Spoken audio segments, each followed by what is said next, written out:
प्राय प्रति प्रयाणाय प्रास्थानिकम अकल्पयत பரஸ்தானம்னா ரொம்ப நாள் முன்னாடி பரஸ்தானம் வைக்கப்படாது. 7 நாளைக்கு தான் வேலிடிட்டி பரஸ்தானம். நீங்கள் அதுக்காக ஒரு ஜென்மா முன்னாடியே பரஸ்தானத்தை வச்சுக்க முடியுமோ? 7 நாள் வேலிடிட்டிங்கிறது இந்த யுகத்துக்கு. திரேதா யுகத்தில் எல்லாருக்குமே ஆயுஷ்காலம் ரொம்ப தீர்க்கமாக இருந்ததுனால அந்த 14 வருஷம் அங்கே காலதோஷம் வராதுன்னு நம்ம எடுத்துக்கணும். இல்லை இன்னொரு சிரமம் ஒன்று இருக்குது. பரஸ்தானம் வச்சாச்சுன்னா பரஸ்தானம் வச்சப்புறம்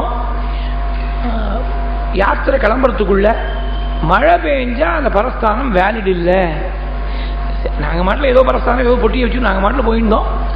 இல்லை இல்லாத சந்தேகத்தெல்லாம் நீங்கள் வேற கிளப்பி விட்டு குழப்பத்தை ஏற்படுத்துறே அப்படின்னு கவலைப்படாதங்க. அதுக்கு ஒரு பதில் சொல்லி விடுறேன். மழை பெஞ்சா பரஸ்தானம் வேலிட் இல்லை. இப்போ மழை காலத்தில் யாத்திரை பண்ணுறவங்க என்ன பண்ணுவார்? அதுவும் பாதுகா ராஜ்யத்தில் கரெக்டாக காலத்தில் மழை பெய்யும். சுபிக்ஷம் நன்னா இருக்கு, எந்த விதமான குறையும் கிடையாது. ராமராஜ்யத்தை விட இன்னும் வசத்தின்னு சொல்லணும் பாதுகா ராஜ்யத்தை. அப்படி இருந்திருக்கு. அப்போ காலத்தில் மழை பெய்யுமே, 14 வருஷம் மழை பெய்யுமே, ஒரு நாள் 2 நாள் இல்லை, 14 வருஷம் மழை பெய்யுமே. அப்போ இந்த பரஸ்தானம் பிரயோஜனம் இல்லையோன்னு மழை காலத்தில் பரஸ்தானம் வைக்க முடியா இருந்தால் கொஞ்சம் அரிசி சேர்த்து வச்சுடுவா.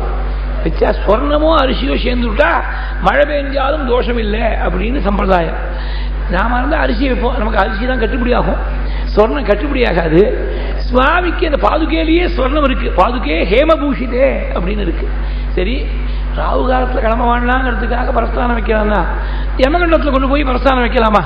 பரஸ்தானம் வைக்கக்கூடிய காலம் நல்ல காலமாக இருக்க வேண்டாமோன்னு பரதம் தான் முகூர்த்தம் பார்த்துட்டு வந்திருக்கானே. அபிஷிஞ்சஸ்வச்ச அத்யைவ ராஜ்யேன மகவானிவ. பட்டாபிஷேகம் பண்ணி இப்பவே பட்டாபிஷேகம் பண்ணி அழைச்சிட்டு போறேன்னு சொல்லி வந்திருக்கானோ, நாளை பார்த்துட்டு வந்திருக்கான். இதான் சரியா இருக்கு. அதனால பாதுகா பட்டாபிஷேகத்துக்கும் இதான் நாள் நல்லா இருக்கு. அப்புறம் என்னைக்கு வேணா அவன் போய் டிஃபேக்டோ என்னைக்கு வேணா பண்ணிக்கிட்டோம், நாள் நல்லா இருக்கு கொடுத்துருவான் அவன்கிட்ட அப்படின்னு பஜாம பாதுகேயாப்யாம் பரதஸ்யாக்ரஜஸ்ததா प्राय प्रति प्रयाणाय प्रास्थानिकमकल्पयत. சம்பூராமாயணத்தில் காளிதாசன் ரொம்ப அழகா ஒரு சுவாரஸ்யம் சொன்னார். பரதனுக்கு எந்த பக்கம் லாபம் நன்னா இருக்குன்னு தெரியும். He knew which side of the bread was buttered, as the English idiom goes. அவருக்கு தெரியும். ஏன் பாதுகை வாங்கினான் தெரியுமா? அவன் பட்டாபிஷேகம் பண்றேன்னு சொல்லியிருந்தான்னா அவன் தலையில ஒரே ஒரு கிரீடத்தை தான் வச்சிருப்பான். எல்லாருக்கும் ஒரு கிரீடம் தானே வைக்க முடியும், ஏன்னா ஒரு தலை தானே இருக்கு நமக்கு. ஆனால் பாதுகை ஏற்றுன்றதுனால என்னாச்சு, 2 கிரீடம் கிடைச்சிருது அவனுக்கு. இந்த பாதுகை மேலே குமிழ் இருக்கணும், அது மகுட மாட்டமாக இருக்கு. 2 பாதுகை இருக்கிறதுனால 2 சிரசை தூக்கி வச்சுன்றதுனால 2 கிரீடம் கிடைச்சிருது. 2 கிரீடம் அடையணுங்கிற ஆசையால் தான் ஒரு கிரீடம் இருக்கக்கூடிய சாதாரணப்பட்ட விஷயம் வாழனான்னு சொல்லிவிட்டாங்க. பரதஸ்ததனு பிரார்த்திய லேபேலாபவிதம் வரஹா காகுஸ்தபாதுகாகாரம் மகார்கம் மகுடத்வயம். இது சம்பூராமாயணத்தில் காளிதாசனுடைய வாக்கு. இப்படி பாதுகா ராஜ்யம் பிரவர்த்திக்கும்படியா செய்தார் பரதன். சுவாமி அங்கேருந்து கிளம்புறது, சித்திரக்கூடத்துலேருந்து கிளம்புறதுன்னு தீர்மானம் பண்ணிவிட்டார். இங்கே தான் பரதனை பார்த்தேன், இங்கே தான் தாயார்களை எல்லாம் பார்த்தேன், அவ ஸ்மரணமாகவே வருது. ஈகமே பரதோ திருஷ்டா மாதரஸ்ச சனகராஹ சாச்சமே ஸ்மிருதிரன் வேதி தாஹன் நித்யம் அனுஷோச்சதஹ. அவளுடைய ஸ்மரணமாகவே இருக்கு. அதனால இந்த இடத்துலேருந்து கிளம்புறேன்னு விட்டார். வாஸ்தவத்தில் இந்த இடத்துலேருந்து கிளம்பி போனதுனால ஸ்மரணம் இல்லாமல் போயிடுமோ. பின்னாடி ரொம்ப வருஷம் கழிச்சு 14 வருஷம் வனவாசத்தில் ஆரம்பத்தில் பரதன் வந்து பார்த்துருக்கான். அந்த வனவாசம் முடிகிற தருணத்தில் சுக்ரீவன்ட்ட நசர்வே பிராதரஸ்தாத பவந்தி பரதோபமாக, விபீஷணன்ட்ட தம்துமே பிராதரம் திருஷ்டும் பரதம் துரதே மனஹான்னு சொன்னார். அதனால சுவாமிக்கு பரதனுடைய ஸ்மரணம் விட்டு போச்சோ, ஒரு க்ஷணகாலம் கூட விட்டு போகலை. அப்போ எதுக்காக கிளம்பினாள்? மறக்கிறதுக்காக கிளம்பினேன்னு சொல்றது ஒரு வியாதம். பரதனுக்கு நாம் இருக்கக்கூடிய இடம் தெரிஞ்சு போயிடுது. இன்னைக்கு ஏதோ வந்தான், பாதுகை கொடுத்தோம், வாங்கிட்டு போயிட்டான். இந்த பாதுகை போராது, மறுபடியும் நீங்கள் திரும்பி வரணும்னு மறுபடியும் ஒரு பிடிவாதம் பிடிச்சுன்னு வந்தான்னா கொடுக்கறதுக்கு இன்னொரு ஜோடி பாதுகை இல்லை, நாமே திரும்பி போக முடியாது வந்துடும். அதனால இருக்கக்கூடிய இடம் தெரிஞ்சு போயிட்டு வேற இடத்துக்கு போயிடணும்னு கிளம்பி விட்டாள் சுவாமி. அது மாத்திரம் இல்லை, ரிஷிகள்லாம் வந்து பகவான்கிட்ட பிரார்த்திச்சிருக்க. ராட்சசாலாம் ரொம்ப ஹிம்சை பண்ற. அபக்ஷிபந்தி ஸ்ருக்பாண்டானி அக்னிம் சிஞ்சந்தி வாரினா. நம்ம காலம் தேவலை. திரேதாயுகத்தில் என்னெல்லாம் அட்டூழியம் பண்ணிருக்கான்னு பார்த்தீங்கன்னா நம்ம காலம் தேவலை. யாகத்துக்காக இருக்கக்கூடிய பாண்டங்கள் எல்லாத்தையும் தூக்கி எறிஞ்சு விடுறான் அபக்ஷிபந்தி. அதே மாதிரி அக்னியில குடங்குடமா ஜலத்தை விட்டு அக்னி சமனமாக முடியா பண்ணி விடுறான். கலசாஸ்த பிரபந்தந்தி அவனே சமுபஸ்திதே. யாகம் ஹோமம் நடந்துருக்கக்கூடிய சமயத்திலேயே கலசத்தை எல்லாத்தையும் வீணடிச்சுட்டு போயிடுறான். இப்படியெல்லாம் ரொம்ப துன்பமாக இருக்குது, நீங்கள் ரட்சிக்கணும், அவளுடைய பாதையை போக்கணும்னு ரிஷிகள்லாம் பகவான்கிட்ட வந்து பிரார்த்திச்சிருக்கார். இது 116ஆவது சர்க்கம் ஞாபகம். 115 பாதுகா பட்டாபிஷேகம், 116 ரிஷிகள்லாம் வந்து இப்படி பிரார்த்திக்கிற. சரி, அவளுக்கு அனுகிரகம் பண்ணும், தண்டகாரண்யத்தை பிரவேசம் பண்ணணும்னு பகவான் தீர்மானம் பண்ணிவிட்டாள். அதுக்கு முன்னாடி அத்திரியுடைய ஆசிரமத்தில் வந்து சேர்ந்தாளாம். சோத்ரேகே ஆஹாஸ்ரமமாசாத்யே தம் வந்தே மகாயஷாஹ தஞ்சாபி பகவான் அத்ரிஹி புத்திரவத் பிரத்யபத்யதாக. அத்திரி வந்து நமஸ்காரம் பண்ணாள். அத்திரியை முதல்ல அத்திரி தான் பார்த்துருக்க. ரிஷிகளில் பார்த்தீங்கன்னா முதல்ல அத்திரி தான் பார்த்துருக்க. அத்திரிக்கு ரொம்ப பெருமை. அத்திரியுடைய கோத்திரத்தில் வந்த வாழ்க்கையே ரொம்ப பெருமை. இன்னைக்கும் ஒரு சம்பிரதாயம் எப்படின்னாக்க, யாகத்தில் எல்லாரும் துல்லியமான யோகியத்தோட ரித்விக்கள் இருந்தாலும் தட்சணை கொடுக்கிற போது ஆத்திரேய கோத்திரத்தை சேர்ந்த வாழ்க்கை முதல்ல தட்சணை கொடுக்கறது அப்படின்னு யாகத்தில் சம்பிரதாயம். அதனால முதல்ல அத்திரிய நமஸ்காரம் பண்ணணும்னு அத்ரிம் நத்வா தகத்வா வனம் அதிவிபுலம் தண்டகம் சண்டகாயம் ஹத்வா தைத்யம் விநாதம் சுகதிம் அகலயஹ சாருபோகோ சாரபங்கி. அத்திரியுடைய ஆசிரமத்தில் அத்திரி புள்ளைய வரவேற்கக்கூடிய பிதாவை போல வரவேற்றாள் சுவாமிய. உள்ள அனுசூய இருக்காள், பழுத்த சுமங்கிலி. அனுசூயுடைய பெருமையை அத்திரி வாக்காக சொல்றாள். 10 நாள் சேர்ந்த அப்புறம் சூரியன் உதிக்காதபடி தடுத்து நிறுத்தினவள் இந்த அனுசூய. தசராத்திரம் கிருதாராத்ரிஹி சேயம் தேவதேனகா. ஒரு பெரிய பதிவிரதைக்கு ஒரு ஆபத்து வந்துடுச்சு. சூரியோதயத்தில் தன் பர்த்தா உயிரிழந்துடுவர்னு சாபம் வந்துடுச்சு. தன் மாங்கல்யத்துக்கு ஆணி வருமோன்னு சொல்லி அனுசூய காலில் வந்து விழுந்தாள். சூரியன் உதிச்சாதானே அவன் மாங்கல்யத்துக்கு ஆபத்து வரும், 10 நாளைக்கு உதிக்காமல் கொண்டு விடுறேன்னு பண்ணிவிட்டேன். அதுக்குள்ள வேற விதமாக அந்த விஷயம் சால்வ் ஆகிடுது. 10 நாள் சூரியன் இல்லாமல் இருக்க முடியுமா உலகத்தில்? ஒரு நாள் இல்லைன்னா தத்தளிச்சு போயிடும், 1 மணி நேரம் இல்லைன்னா தத்தளிச்சு போயிடும். அப்போ 10 நாள் சூரியன் இல்லாத பொழுது உலகம் முழுக்க என்னாச்சு? சூரியனுக்கு பதிலாக அத்திரியே அங்கே உதிச்சாலாம். தன் தேஜஸால உலகத்துக்கு முழுக்க பிரகாசத்தை கொடுத்த. அது ராமாயணத்தில் இல்லை, பாரதத்தில் அர்ஜுனன் பிறந்த உடனே ரிஷிகள்லாம் பார்க்கறதுக்காக வந்தாள்னு சொல்ற பொழுது சூரியனுக்கு பதிலாக எந்த அத்திரி தானே உதிச்சாரோ அந்த அத்திரி வந்து சேர்ந்தார்னு ஒரு ஸ்லோகம் இருக்கு. யச்சோதிதஹ பாஸ்கரே பூத் பிரனஷ்டே சோபி அத்ர அத்ரிஹி பகவான் ஆஜகமாஹ. பத்னி சூரியன் உதிக்காதவள் தடுத்த பர்த்தா சூரியனுக்கு பதிலாக தானே பிரகாசத்தை கொடுக்கக்கூடிய அளவுக்கு தபஸோடு இருந்துட்டார். 2 பேரும் தபஸும் ரொம்ப ஆச்சரியமான தபஸ். ஜலமே இல்லாமல் க்ஷாமம் இருக்கிற போது ஜாஹ்னவீச்ச பிரவர்த்திதா. நதி புண்ணிய நதிகள்லாம் ஓடும்படியா செய்தவள் இந்த அனசூய. எல்லாரும் போய் நமஸ்காரம் பண்ண வேண்டியவள் கோபமே இல்லாம பரமசாந்தமா பழுத்த சுமங்கலியா இருக்காள். தாமிமாம் சர்வபூதானாம் நமஸ்கார்யாம் யசஸ்வினீம் அபிகச்சது வைதேஹி விருத்தாம் அக்ரோதனாம் சதா. சீதை போய் அவளை நமஸ்காரம் பண்ணட்டும்னாள். சுவாமிகிட்டேருந்து அனுமதி பெற்றுக்கொண்டு சீதை போய் நமஸ்காரம் பண்ணாள். அனசூய பரம சந்தோஷப்பட்டு, அம்மா நல்ல வேளை நீ தர்மம் என்ன ஸ்ரீ தர்மம் என்ன நன்னா தெரிஞ்சுண்டு தெக்த்வா பிராஜ்யஞ்சமானஞ்ச, நீ ராஜ்யத்தை பந்துக்கள் எல்லாத்தையும் விட்டுட்டு பர்த்தா பின்னாடி தொடர்ந்து வந்திருக்கியே. திஷ்டியா தர்மமவேக்ஷசே தியக்த்வாக்ஞாதி ஜனம் சீதேஹே மகானம் ரித்திஞ்ச பாவினிகி. ரித்திங்கிறது ப்ராஸ்பரிட்டி. சகல விதமான போகத்தையும் விட்டுட்டு பர்த்தா பின்னாடி கூட வந்திருக்கியே. பர்த்தா எப்படி வேணா இருக்கட்டும், குணமானா இருக்கட்டும், நிர்குணமானா இருக்கட்டும், சீலத்தோடு இருக்கட்டும், துஷீலனா இருக்கட்டும், ஆனால் காட்டில் இருந்தாலும் நாட்டில் இருந்தாலும் பர்த்தா தான் தெய்வம்னு எந்த ஸ்திரீ நினைக்கிறாளோ அவளுக்கு தான் புண்ணியலோகங்கள்லாம் காத்துட்டு இருக்கு. யாசாம் ஸ்திரீ நாம் பிரியோ பர்த்தா தாசாம் லோகா மகோதயாக. இப்படி நல்லா தர்மத்தை தெரிஞ்சு வந்திருக்கேன்னு கொண்டாடினாலாம். சீதை உடனே சொன்னாள், நான் கொண்டாடும்படியா ஒரு பெரிய காரியம் ஒன்றும் செய்யலையே. நீங்கள் சொல்கிற மாதிரி என்னை கொண்டாடணும்னா என் பர்த்தா குடிகாரனாகவோ நடத்த கெட்டவராகவோ காமக்ரோதங்களுக்கு வசப்பட்டு பரம துஷ்டனாக இருந்து துஷ்டராக இருக்கக்கூடிய அயோக்கியராக இருக்கக்கூடிய பர்த்தா பின்னாடி நான் தொடர்ந்து வந்தால் ஏதோ ஓரளவுக்கு ஏதோ தர்மத்தை அனுஷ்டிக்கிறாள்னு சொல்லலாம். என் பர்த்தாவோ அவர் பரம கருணையோடு இருக்காள். இந்திரியங்களை எல்லாம் ஜெயிச்சு லவலேஷம் கூட காமம் தான் என்னன்னு காமமே இல்லாமல் இருக்க, அப்பாவை போல அம்மாவை போல அவ்வளவு பிரியமா இருக்க. அப்பேற்பட்ட பர்த்தாவோட நான் பின்னாடி தொடர்ந்து வந்தது ஆச்சரியம் இல்லை, அவர் பின்னாடி வராமல் இருந்தாதான் ஆச்சரியம். கிம் புனர்யோ குணஸ்லாக்யா சானுக்ரோஷோ ஜிதேந்திரியா ஸ்திரானுராகோ தர்மாத்மா மாஹாதிருவத் பிதிருவத் பிரியா. ஸ்திரானுராக பிரியம் ஒரே மாதிரி இருக்கு. காட்டுக்கு போக முடியாது வந்து விட்டா சில அசத்துகள், இவளை இந்த பொண்ணை கல்யாணம் பண்ணிட்டு அதனால தான் நான் தெருவில் வந்து நிற்கிறேன்னு சொல்லுவேன். அவர் சொல்லாமோனோ இவருக்கு நான் கழுத்து நிட்டுனே, அதனால தான் அவர் தெருவுக்கு வந்து நின்னா இவளும் சேர்த்தானே வந்து நிற்கணும் தெருவில். எனக்கு இப்படி கஷ்டம் வந்து விட்டுன்னு அவர் சொல்லாமே. யாரையும் குறை சொல்லப்படாது. இது ரொம்பவே குரூடா மனசு ரொம்ப விபரீதமான திங்கிங் இருக்கிறதுனால யாராவது ஒருத்தர் சின்னவாழை குறை சொல்றது, இப்படி சில குடும்பங்களில் பெரியவாழை குறை சொல்லுவேன். மொத்தத்தில் ஏதோ குறை, பழைய காலத்தில் மாட்டுப்பணம்லாம் குறை சொல்லிகிட்டே இருப்பா. எப்போதும் இது சொல்ல சரியில்லை, யாரையுமே குறை சொல்லப்படாது. அவளுடைய ஜென்மாந்தரத்திலேருந்து நாம் கொண்டு இருக்கக்கூடிய கர்மா, அந்த கர்மாவுக்கு தகுந்தாப்புல சுகமோ துக்கமோ நாடோ காடோ யாராருக்கு என்ன லபியமோ அது கிடைக்கும். இது யாரை சொல்லி குத்தம் சொல்லி என்ன பிரயோஜனம்? ஒருத்தரால் ஒருத்தருக்கு ஒரு நன்மையே ஏற்படல, உங்களால் இந்த நன்மை கிடைச்சதுன்னு வேணா சொல்லிட்டு போ, அது ஒன்றும் தப்பு இல்லை. ஏன்னா அவரால் சந்தோஷப்படுவேன். நம்மளால் தான் இவருக்கு நன்மை கிடைச்சிருக்கு, அவர் சந்தோஷப்படுவார்.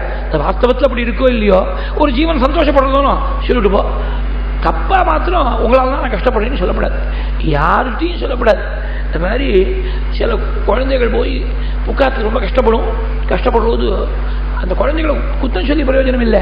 வேதனை தாங்க முடியாத ஒரு அவஸ்தையில மாதா பிதாட்ட போய் எனக்கு இந்த மாதிரி இடத்துல கொண்டு போய் குழியில் தள்ளிவிட்டியே அப்படின்னு சொல்லக்கூடிய குழந்தைகள் உண்டு. அப்புறம் ஜென்மா முழுக்க தூங்க மாட்டாங்க மாதா பிதா. அவள் பாவம் சரளை போட்டு செழிச்சு எடுத்து பார்த்து தான் நல்ல பிள்ளையா பார்த்து கொடுக்கணும்னா கொடுத்துருக்கா. போராத காலம் லலாட்ட லிப்பின்னு ஒன்று இருக்கு, அது யாரை விட்டு வச்சுது? ஹரினாபி ஹரேனாபி பிரம்மனாபி சுரைலிபி லலாட்ட லிக்கிதாரேகா நசக்கியா பரிமாஷ்டித்தும். பிரம்மாவோ விஷ்ணுவோ மகேஸ்வரனோ யாரும் அழிக்க முடியாதா ஒன்று இருக்கு. அந்த குழந்தை ஏதோ கஷ்டப்படணும் பிராரப்தகரமா இருக்கு, அது கண்ணை வந்து மறைச்சிருக்கும், அப்பா அம்மாவுக்கு கூட தெரியாம இருக்கும், என்ன பண்ண முடியும்? அதனால நல்ல குழந்தைகளா இருந்தா என்ன பண்ணுவா சொல்ல மாட்டா. புக்காத்துல கஷ்டப்பட்டா கூட பிறந்தாத்துல வந்து சொல்ல மாட்டா. ஏன்னா அப்பா அம்மா கவலைப்படுவாளே, அவளுக்கு இருக்க ஒரு நிம்மதியை கெடுத்துடக்கூடாது. நம்ம பிராரப்தம் இப்படியோ பகவானை பிரார்த்திச்சுட்டு இருப்போம், தானா ஒரு நாளைக்கு விடியும் அப்படின்னு இருந்துருவாள். தவிர அதை உடனே வந்து 2 கட்டம் குழந்தையா இருந்தா உடனே அப்படியே சொல்லிடும். கொஞ்சம் அசத்தா இருந்து கொடுத்தனாக்க ஒண்ணுக்கு 1000 கண்ணு காது மூக்கெல்லாம் வச்சு அதை ரொம்ப எலாபரேட் பண்ணி வேற சொல்லிடும். சொல்லப்படாது. அதாவது ஒருத்தர் வருத்தப்படும்படியா ஒரு விஷயத்த சொல்லவே கூடாது. சுவாமி ஒரு நாள் கூட சீதை வந்தாள், எனக்கு பத்னியா வந்தாள், நான் காட்டுக்கு வந்து விட்டேன்னு நினைச்சது கூட கிடையாதான். அதான் எப்போதும் காட்டிலையும் நாட்டிலையும் ஒரே மாதிரி இருக்கு பகவானுடைய பிரியம். ஸ்திரானுராகோ தர்மாத்மா. மாதாவை போல பிதாவை போல. கீழே ஒரு நாள் சொன்னேன், மாதா பிதாதான் விட்டு கொடுப்பா. போனா பொழுது நம்ம குழந்தைன்னு விட்டு கொடுக்கக்கூடியதா மாதா பிதாவா? அப்படி மாதாவை போல பிதாவை போல பிரியமா இருக்கக்கூடிய பர்த்தா பின்னாடி நான் வந்தா ஆச்சரியம் இல்லை, வராமல் இருந்தாதான் ஆச்சரியம். இப்படி சீதை சொன்ன உடனே அம்மா இங்க வா, உனக்கு நான் தலைவாரி பின்னு விட்டு பிரீத்தி தானம் கொடுக்குறேன்னு சௌபாகிய திரவியங்கள் ஆபரணங்கள்லாம் பிரீத்தி தானமா கொடுக்குறாள். பிரீத்தி தானமா மாத்திரம் வாங்கிக்கணும், பாக்கி வாங்கிக்க மாட்டேன்னு விட்டாள். ஓண்டு போய் வாங்கிக்க மாட்டேன்னு விட்டாள் சுவாமி. சீதை மாத்திரம் வாங்கிக்கலாமோ நாள். அதாவது சில விஷயங்கள் வாங்கிக்க மாட்டேன்னு மறுக்கப்படாது. ஒரு யாராவது ஆற்றுக்கு போயிருப்பாங்க அம்மா, அவாத்துல அந்த சமயம் பார்த்து பூக்காரி ஏதோ 2 முழம் புஷ்பத்தை உண்டா. உடனே சுவாமிக்கு ஒரு துண்டத்தை வச்சுட்டு ஒரு முழம் புஷ்பத்தை எடுத்துங்கோ, எனக்கு வாண்டான்னு சொல்லும். அசரா இருந்தாக்க புஷ்பத்தை வாண்டான்னு சொல்லாமோ, நீ தலைறையே ஒரு 10 முழம் ஏற்கனவே சொல்லியிருந்தா கூட கொடுக்கறதுக்கு மரியாதைக்கு வாங்கிக்கணும். அதை பூக்காரி வரும்போது ஏற்கனவே ஆற்று 50 முழம் வாங்கி வச்சிருக்கேன், பூக்காரி வந்தா கூட இருக்குன்னு சொல்லணுமே தவிர வாண்டான்னு சொல்லப்படாது. நாளைக்கு கொண்டு வான்னு சொல்லு, இருக்குன்னு சொல்லு, வாண்டா புஷ்பம் வாண்டான்னு சொல்லுவாமோ. புஷ்பம் வாண்டான்னு சொல்றது அது பெரிய தோஷம். அது சௌமங்கலத்துக்கு முக்கியமான லட்சணம் அந்த புஷ்பமானது. புஷ்பம், ஒரு வெத்தலை பாக்கு, குங்குமம், தேங்காய், இந்த மாதிரி விஷயங்கள் எல்லாம் சௌபாகிய திரவியங்கள் வாண்டான்னு சொல்லப்படாது. அதனால இதுல ரொம்ப பேர் மினிமம் குங்குமம், பாக்கி எல்லாம் அவா சௌரியம் மனசை பொறுத்து. மினிமம் குங்குமங்கிறது நம்ம அது ஒரு சுபாசினியும் ஒரு கன்னியா குழந்தை வந்தா குங்குமம் கொடுக்கறதுங்கிறது ரொம்ப பேர் மினிமம். அதனால கேட்டு வாங்கிப்பா. குங்குமம் கொடுங்கோ நான் கிளம்புறேன்பா. குங்குமம் கொடுங்கோன்னு கேட்கறது என்ன, கேட்டு வாங்கலாமோ, இது கேட்டுதான் வாங்கிடலாம். ஏன்னா குங்குமம் கூட கொடுக்காம அனுப்பிச்ச தோஷம் அவளுக்கு வந்துடக்கூடாது. அதனால இது பிரீத்தி தான். சௌபாகிய திரவியங்கள்ல வந்து நான் வாங்கிக்க மாட்டேன் அப்படின்னு சொல்லப்படாது. என்ன சாதாரணமான குடும்பமா இருக்கே, என் பர்த்தா பெரிய கோடீஸ்வராச்சு, இவ கொடுத்து நான் குங்குமம் வாங்கிக்கிறது அப்படின்னு நினைக்கப்படாது. கொடுக்கறது நீ கோடீஸ்வரனுடைய பத்னியா இருக்கலாம். அந்த கோடீஸ்வரன் எங்கேயோ ஒரு கோடி கிளம்பி போயிட்டாருன்னா, 10 கோடி கிளம்பி போயிட்டாருன்னா நீ அப்புறம் குங்குமம் வாங்கிக்க முடியாத. அதனால கோட்டீஸ்வரனோ ஏழையோ ஆண்டியோ இதுக்கு ஒன்றும் அர்த்தமே இல்லை, சம்பந்தமே இல்லை. அந்த சௌபாகியத்துடைய சின்னம் அது வாழ்ந்தாலும் சொல்லப்படாது. இதெல்லாம் இந்த காலத்து குழந்தைகளுக்கெல்லாம் அந்த பழக்கங்கள்லாம் விட்டு போயின்னு இருக்கு. வளையல் போட்டுக்கிற பழக்கம், நெத்திக்கு எடுக்கக்கூடிய வழக்கம், புஷ்பம் சூட்டிக்கக்கூடிய வழக்கங்கள்லாம் எப்படியோ அது மாட்டில் சிதிலமாக போகிறது. அம்பாள் தான் அவளுக்கெல்லாம் குழந்தைகளுக்கெல்லாம் மனசில் புகுந்து இந்த கலாச்சாரத்தை ரட்சிச்சு கொடுக்கணும். அந்த மாதிரி பிரீதிதானமாக அனசூரிய நிறைய ஆபரணங்கள்லாம் வச்சு தலைவாரி பின்னி விட்டு அலங்காரம் பண்ணி விடுறாள். அம்மா தலைவாரி பின்னி விட்டு அப்படியே பேசிகிட்டே இருக்கிற போது உன்னுடைய கல்யாண வைபவத்தை உன் வாக்கால் நான் கேட்கணும்னு ஆசைப்படுறேன்னாலாம் மனசூய. அப்போ தன் கல்யாண சரித்திரத்தை பல ஸ்லோகங்கள் சீதை வாக்கால் சொல்கிறாள். அதாவது எங்கள் பெரியவாள்லாம் சொல்லுவா, சீதா கல்யாணம் அன்னைக்கு யாராவது வந்து கேட்க முடியலன்னு இன்னைக்கு கேட்டுட்டு போட்டோங்கிறதுக்காக அப்படி அனசூயா அம்மாவுக்கு எடுத்து சீதை தன்னுடைய கல்யாண வைபவத்தை தன் வாக்காலேயே சொல்லியிருக்காள். கல்யாணமாகி பல வருஷங்கள் கழிச்சு இப்போ சொல்கிறேன், தன் வாக்கால சொல்கிறேன். கல்யாணம் பண்ணக்கூடிய வயசு வந்து கொடுத்துன்னு எங்கள் அப்பா நினைச்சு ரொம்ப கவலைப்பட்ட. பரம ஏழையா இருக்கக்கூடியவனுக்கு திடீர்னு ஒரு சொத்து வந்து அந்த சொத்தை அனுபவிக்கிறதுக்குள்ள சொத்தான கையை விட்டு நழுவி போயிட்டா எப்படி வருத்தப்படுவனோ அப்படி கவலைப்பட்டாள் எங்க அப்பா. பதி சம்யோக சுலபம் வயோ வீக்ஷ்யது மே பிதா சிந்தா அபியகமதீனஹ வித்தநாசாத் இவாதனஹ. அப்ப யாராலையும் செய்ய முடியாத அந்த வீரிய சுருக்கத்தை பூர்த்தி பண்ணுறது என் பர்த்தா தான் வந்து பண்ணாள். ஆனால் எங்கள் மாமனாருடைய அனுமதி இல்லாமல் பர்த்தா மாலையிட மாட்டேன்னு மறுத்து விட்டாள். அது பெருமையாக சொல்லிக்கிறாள் சீதை. தீயமானம் நது ததா பிரதிஜக்ராஹ ராகவஹ அவிஜ்ஞாய பிதுஷ்சந்தம் அயோத்தியாதிபதேகே பிரபோகோ. அயோத்தியாதிபதியாக இருக்கக்கூடிய தசரதனுடைய அனுமதி இல்லாமல் விவாகம் பண்ணிக்க மாட்டேன்னு மறுத்துட்டாள்.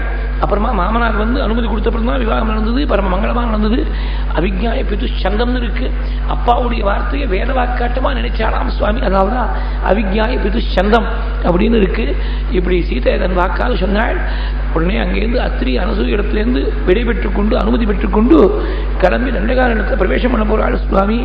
பல ரிஷிகள்லாம் வந்து வழி அனுப்புகிறாளாம். கூப்பின் கையோட பகவான் வழி அனுப்புகிறாள்.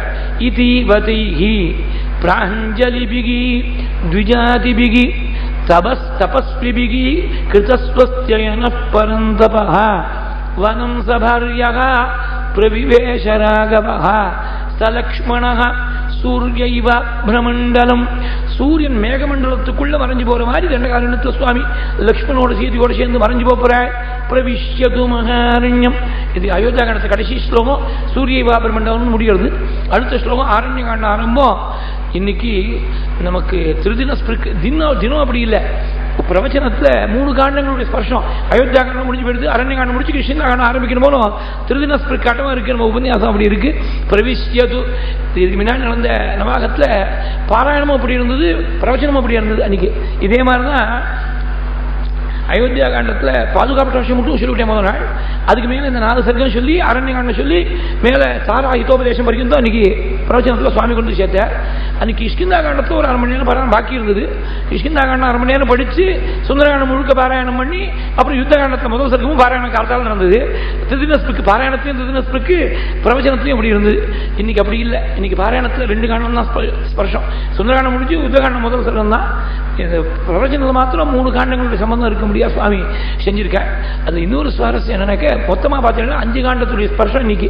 ஏன்னா பிரவச்சனத்தில் அயோத்தியா காண்டம், அரண்ய காண்டம், கிருஷ்ணா காண்டம், பாராயணத்தில் சுந்தர காண்டம் சமக்கிரமா, யுத்த காண்டத்தில் முதல் சர்க்கம். 5 காண்டத்துடைய ஸ்பர்ஷம் இன்னைக்கு சுவாமி 2 காலத்திலையும் சேர்த்து பார்த்தீங்கன்னா 5 காண்டத்துடைய சம்பந்தத்தை சுவாமி கொண்டு கொடுத்துருக்க.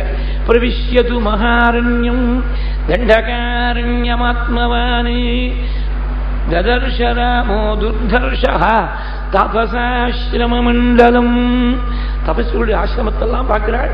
மிருகதாரண்யகாதி உபனிஷத்துகளால் பேசப்படுகின்ற பிரபு அங்கே தண்டகாரண்யத்தை பிரவேசம் பண்ணாள்.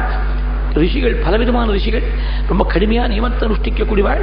வாயுபக்ஷணம் மாத்திரம் பண்ணிட்டு இருக்கிறவாள், தீர்த்தத்தை மாத்திரம் பானம் பண்ணிட்டு இருக்கிறவாள். அந்த மாதிரி ரிஷிகள்லாம் அவள்லாம் ஓடி வராளாம். பகவானுடைய திவ்ய ரூபத்தை பார்த்து மெய்மறந்து போய் ரூபசங்கனம் லக்ஷ்மீம் சௌகுமாரியம் சுவேஷதாம் தத்ருஷு விஸ்மிதாகாராஹ ராமஸ்ய வனவாசினஹ. பகவானுடைய திவ்ய ரூபத்தை பார்த்து அப்படியே மெய்சிலிருத்து போற. அவ எல்லாருமா நாங்கள்லாம் நெஸ்ததண்டாக, நாங்கள்லாம் தண்டத்தை ஒதுக்கி வச்சுவா.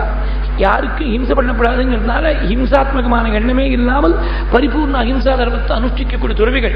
அதனால ராட்சசால் வந்து தாக்குற போது செல்ஃப் டிஃபென்ஸ் போது நாங்கள் திருப்பி பதிலுக்கு அவளை எதிர்த்து ஒன்றும் பண்ண முடியல. தபஸருக்கு தபஸ பிரயோகம்னா ஹிம்சாத்மகமாக போயிடுமேனு. அதனால ரட்சிதவ்யா துவயா நித்யம் கர்ப்பபூதாக தபோதனாக, தபஸையே தனமா வச்சுருக்கிறவாள் நீ தான் ரட்சிக்கணும்னு ராமன்ட்டு வந்து பிரார்த்திக்கிறாள். மேலே சுவாமி சஞ்சாரம் பண்ணி வரும்பொழுது விராதன் அங்கேருந்து பிரம்மாண்டமான ரூபத்தோட ஒரு சூலத்தில் ஒரு பெரிய யானையுடைய தலை, 3 சிம்மங்கள், 4 புலி, 10 புள்ளிமான், ஒரு பெரிய மகிஷத்துடைய 2 மகிஷங்கள், அப்படி இவ்வளவு மிருகத்தையும் சொருகின்னு இருக்கான், வதம் பண்ணி சொருகின்னு இருக்கான். அந்த சூலத்தில் ஒரு பெரிய யானையுடைய தலை, 3 சிம்மான் சதுரோ வியாக்ரான் துவௌ விருஷௌ பிருஷதாந்தச, 2 காலமாடு சுருகின்னு இருக்க, பிருஷதாந்தச சவிஷானம் வசாதிக்தம் கஜஸ்ய சிரோமகது. நீங்க யார்? தபஸ்விகளை போல வேஷம் போட்டுருக்கே, காட்டில் ஒரு ஸ்திரீயோட சஞ்சாரம் பண்றீங்களே அப்படின்னு சொல்லி என்ன பண்ணா சீதையை தூக்கிட்டு கிளம்பி விட்டான் விராதம். சுவாமி ரொம்ப துடிச்சு பட்டார். பரஸ்பர்ஷம் சீதை மேல படுறது இதை விட துக்கத்தை கொடுக்கக்கூடிய விஷயம் வேற ஒண்ணு கிடையாது. ராஜ்யத்தை இழந்தா கூட எனக்கு அவ்வளவு வருத்தம் இல்லை. பரஸ்பர்ஷாத்து வைதேகியா நான் துக்கதரமஸ்தி மேஹே, ராஜ்யத்தை இழந்து கூட எனக்கு அவ்வளவு வருத்தம் இல்லை, சீதையை தூக்கின்னு போறானே. உடனே லக்ஷ்மணன் சொன்னா கவலைப்படாதவங்க, பரதன் மேல எந்த வேகம் வந்ததோ அந்த கோபத்தை இப்ப விராதன் மேல காட்டி விடுறேன். ராஜ்யகாமே மமக்ரோதகா பரதேயோ பபூவகா தம் விராதே பிரமோக்ஷாமி வஜ்ரி வஜ்ரம் இவாச்சலே. அப்ப துரத்துன்னு போற சீதையை விட்டுட்டு சுவாமியும் லக்ஷ்மணையும் தூக்கின்னு போயிட்டான் விராதம். சுவாமி பார்த்தா நாம போகக்கூடிய பாதையில் தான் போயிட்டு இருக்கான், கொஞ்சம் தூரம் நமக்கு ஃப்ரீயா சவாரி கிடைக்கிறது நடக்காம அவன் தூக்கின்னு போறான். அஜமே வகின பந்தாக ஏஹேன கச்சதி ராட்சசா, தூக்கிட்டான் விட்டாள். சீதை அங்கேருந்து அலறாள், பர்த்தாவை அழிச்சுன்னு போகாதவா அப்படின்னு கதறாள். சீதை கதறல் கேட்ட உடனே தான் ஆகா நாம மாத்திரம் போனா போருமா, பின்னாடி சீதையை விட்டு விட்டாக்க என்ன பிரயோஜனம். இந்த மாதிரி சில பேர் அவசரமா ஞாபகம் மருதியில இங்கே பத்னி அழிச்சுட்டு அவளை கடையிலேயே விட்டுட்டு அவன் ஆற்றுக்கு திரும்பி வந்துடுவோம், ஆற்றுக்கு வந்த உடனே திரும்பி போய் அழிச்சுன்னு வரணும், அந்த மாதிரி ஆயிடும். அந்த மாதிரி சீதையை விட்டுட்டு நம்மளை மாத்திரம் தூக்கின்னு போனான்னா பிரயோஜனம் இல்லை. உடனே விராதனை கீழ் வீழ்த்தினாள். விராதனை லேசில் வதம் பண்ண முடியலையா. விராதனை வதம் பண்ணத்தில் தன்னுடைய பாண்டித்தத்தை காட்டினாள் சுவாமி. அதனால்தான் விராத வத பண்டிதாய நமகா அப்படின்னு ராம அஷ்டோத்திரத்தில் ஒரு நாம. விராதன் என்ற மான பாஞ்சு ஒரே பாய்ச்சல்ல அடிக்கக்கூடிய புதிய அஷ்டமா என் சுவாமி இருந்தாள்னு சுவாமி தேசிகனுடைய வாக்கு. விராத ஹரிண சார்தூலா, கீழே வீழ்த்தின உடனே அவன் பூர்வ ரூபத்தை அடைஞ்சு நான் தும்புருங்கிற கந்தர்வன், தும்புரு கந்தர்வா சப்தோ வைஹிஸ்ரவணேனஹ, குபேரனுடைய சாபத்தால் இந்த மாதிரி ராட்சத ரூபத்தை அடைஞ்சு விட்டேன், நீ யாரு நான் தெரிஞ்சு விட்டேன். கௌசல்யா சுப்ரஜாதா ராமஸ்துவம் விதிதோ மயா வைதேகி ச மகாபாகா லக்ஷ்மணஸ்ச மகாயசாக. இது 3வது இடம் கௌசல்யா சுப்ரஜா என்ற யூசேஜ் வரக்கூடிய இடம். நீ யாருன்னு எனக்கு தெரியும். அன்னைக்கு ஒரு யானைக்காக ஓடி வந்து அனுகிரகம் பண்ண வள்ளல் அல்லவா, இன்னைக்கு ராமனா வந்திருக்கேன். கடுத்து நிமிர் கராங்கவ கையெடுத்து அனைத்து திசையிலும் சென்று ஒலிகொள்ள எடுத்து ஒரு வாரணமழைப்ப நீயோ வந்தேன் என்ற ஒரு வாரணத்துக்காக யானைக்காக ஓடி வந்து கஜேந்திரனுக்கு அனுகிரகம் பண்ண தெய்வம் அல்லவா இன்னைக்கு ராமனா வந்திருக்கேன் அப்படின்னு ஸ்தோத்திரம் பண்ணிவிட்டு விராதங்கிற பேர் அவனுக்கு அன்வர்த்தமாச்சு. விசேஷேன ராத்னோதி ஸ்தௌதி இது விராதா, அந்த விராதங்கிற பேர் அன்வர்த்தமாச்சு. உங்க பக்கத்தில் சரவங்கர் இருக்க, சரவங்கரை போய் நீ பார்க்கணும்னு சொல்லிட்டு போயிட்டான். அவன் திவ்ய ரூபத்தை அடைஞ்சிட்டு போற பொழுது, அதாவது மகான்களுக்கு அபச்சாரம் பண்ணி ராட்சச ரூபம் வந்து கொடுத்து அதுக்கு பிராயசித்தமா ஒரு மகான் இருக்க இடத்தை நாம காட்டி கொடுப்போம்னு நினைச்சாலும் என்னமோ தெரியல. சரவங்கருடைய ஆசிரமம் பக்கத்தில் இருக்குன்னு சொன்னாள். அங்கேருந்து சரவங்கருடைய ஆசிரமத்துக்கு சுவாமி வரும்பொழுது இந்திரனுடைய விமானம் அங்கே வந்து நிற்கிறது. பூமியில ஸ்பர்ஷம் அல்ல, தேவலோகத்திலேருந்து வந்து இருக்கக்கூடிய விமானம் தெரியுது. அசம்ஸ்பிருஷந்தம் வசுதாம், அசம்ஸ்பிருஷந்தம் வசுதாம், பூமியில ஸ்பர்ஷம் பண்ணாமல் இருக்கு. இந்திரன் வந்திருக்கான் போல் இருக்கு, நம்ம ஒதுங்கி இருப்போம். சுவாமி லக்ஷ்மணனை கூப்பிட்டு இந்திரனுடைய லட்சணங்கள், இந்திரனுடைய தேருக்கு என்ன லட்சணங்கள்லாம் பெரியவா சொல்லியிருக்காளோ அந்த லட்சணங்கள்லாம் இருக்கு. தேவர்களுக்கு எப்போதும் 25 வயசு பிராயம்தான். அவளுக்கு வயசு முதிர்ச்சிங்கிறதே கிடையாது, சீனியர் சிட்டிசனே கிடையாதுங்க தேவலோகத்தில். சீனியர் சிட்டிசன் இல்லை, 25 வயசுக்கு மேற்பட்டவாளே கிடையாது. ஏன்னா அதனாலதான் அவளுக்கு அமரா நிர்ஜரா தேவாக, நிர்ஜராக இது அமரகோஷம் சொல்றது. ஜரேனா முதுமை, முதுமை இல்லாதவர்கள்.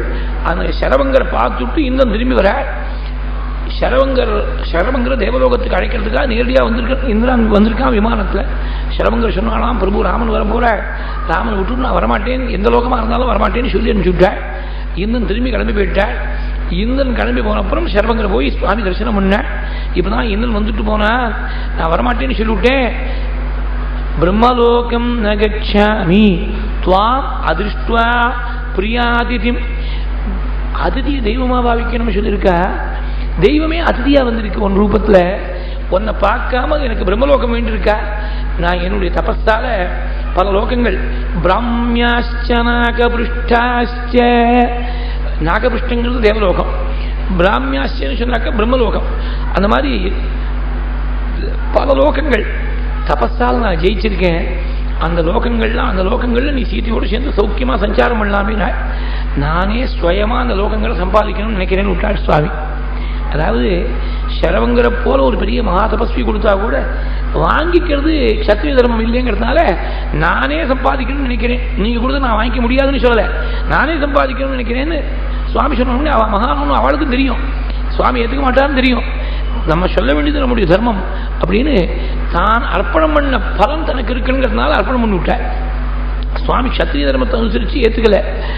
நீ வந்திருக்கே, உன்னை பார்க்கறதுக்காக காத்துனேன், இனிமே எனக்கு உயிர் வாழறதுக்கு அர்த்தம் ஒன்றும் இல்லை, சரீரத்தை விட போறேன்னு சொல்லி பகவான் தரிசனம் பண்ணிவிட்டு அப்படியே அக்னியை தயார் பண்ணி அக்னியில பிரவேசம் பண்ணி நேர ஆகிதாக்னிகளுக்கு, சாதாரணமாக ஆகிதாக்னிகளுக்கு லோகம் இருக்கு, புண்ணிய லோகங்கள் இருக்கு. அந்த ஆகிதாக்னிகளுடைய லோகத்தெல்லாம் போயிருக்கணும் இவர். ஏன்னா யஜ்யங்கள்லாம் நிறைய பண்ணியிருக்க. ஆகிதாக்னிகளுடைய லோகத்தையும் கடந்து நேர பிரம்மலோக பரியந்தம் போயிட்டாலாம். சலோகாம் ஆகிதாக்னீனாம் ரிஷீனாம் பாவிதாத்மனாம் தேவானாஞ்ச அதிக்கிரமிய பிரம்மலோகம் வியரோகதா. தேவலோகத்தையும் கடந்து பிரம்மலோகத்தில் போனாள். இங்கேருந்து பிரம்மா காத்தும் இருக்காள். சுஸ்வாகதமித்யுவாச்சா. சரபங்கரை பார்த்து வாங்கோ சுவாகதம் சொன்னாலாம் பிரம்மதேவன். நீ சரபங்கருக்கா ஒரு புண்ணிய லோகத்தை, தனியா ஒரு லோகத்தை அனுகிரகம் பண்ணி கொடுத்துட்டியே. சாருபோகோ சாரபங்கின்னார் பட்டத்திரி. மேல அங்கேருந்து சுதீக்ஷ்ணனுடைய ஆசிரமத்துக்கு வந்த.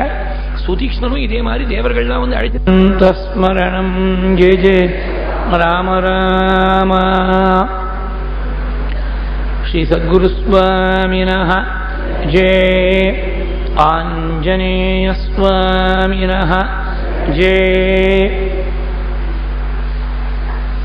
ஸ்ரீயப்பிரியான ஸ்ரீ குருவாயூரப்பனுடைய பரமானுகிரக விசேஷத்தால் நடந்து வரக்கூடிய இந்த ஸ்ரவணீகத்தில் பூர்வ சரித்திரத்தில் பாதுகை இரண்டையும் பகவான் பரதனுக்கு அனுகிரகம் பண்ணி கொடுக்க நந்தி கிராமத்தில் பாதுகா பட்டாபிஷேகம் பண்ணி பாதுகா ராஜ்யம் பிரவர்த்திக்கும்படியா பரதன் செய்தாள்.